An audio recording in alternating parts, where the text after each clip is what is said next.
বাংলাদেশের একটি বিভাগের ভূখণ্ড অন্য একটি দেশের দখলে যাওয়ার আহ্বান, এমন একটি মন্তব্যকে কেন্দ্র করে সামাজিক যোগাযোগ মাধ্যমে ব্যাপক বিতর্কের সৃষ্টি হয়েছে। ফেসবুকে ভাইরাল হওয়া একটি স্ক্রিনশটে দেখা যায় প্রীতিশ দেবনাথ নামের একজন ব্যক্তি রংপুর বিভাগ ভারতের দখলে চাই এমন মন্তব্য করেছেন বলে অভিযোগ উঠেছে। আর সেই মন্তব্য প্রকাশ্যে আসার পর থেকেই শুরু হয়েছে তীব্র আলোচনা সমালোচনা।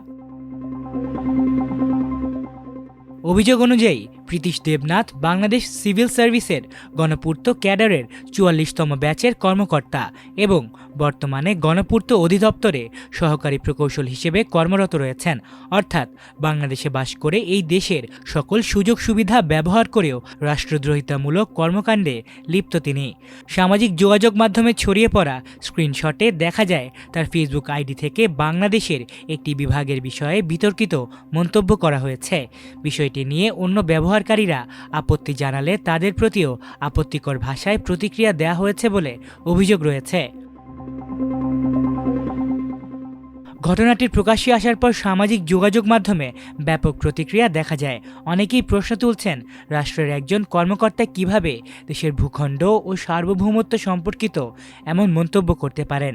আবার কেউ কেউ দাবি করছেন বিষয়টি সুষ্ঠু তদন্ত হওয়া প্রয়োজন এবং সংশ্লিষ্ট অ্যাকাউন্টটি প্রকৃতপক্ষে তার কিনা সেটিও যাচাই করা উচিত।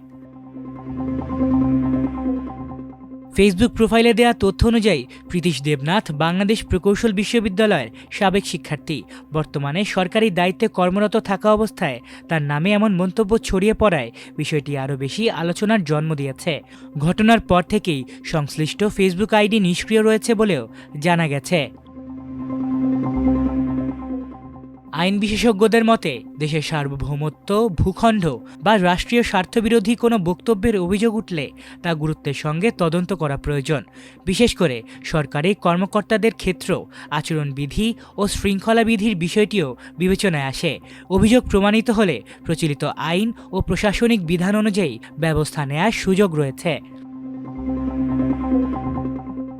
এদিকে সামাজিক যোগাযোগ মাধ্যমে অনেকেই ক্ষোভ প্রকাশ করে লিখেছেন, রাষ্ট্রের সুযোগ সুবিধা ভোগ করে রাষ্ট্র সম্পর্কেই বিতর্কিত অবস্থান গ্রহণের অভিযোগ জনগণের মধ্যে উদ্বেগ সৃষ্টি করতে পারে। তাদের দাবি, বিষয়টি নিয়ে সংশ্লিষ্ট কর্তৃপক্ষের স্পষ্ট অবস্থান এবং প্রয়োজনীয় তদন্ত হওয়া উচিত।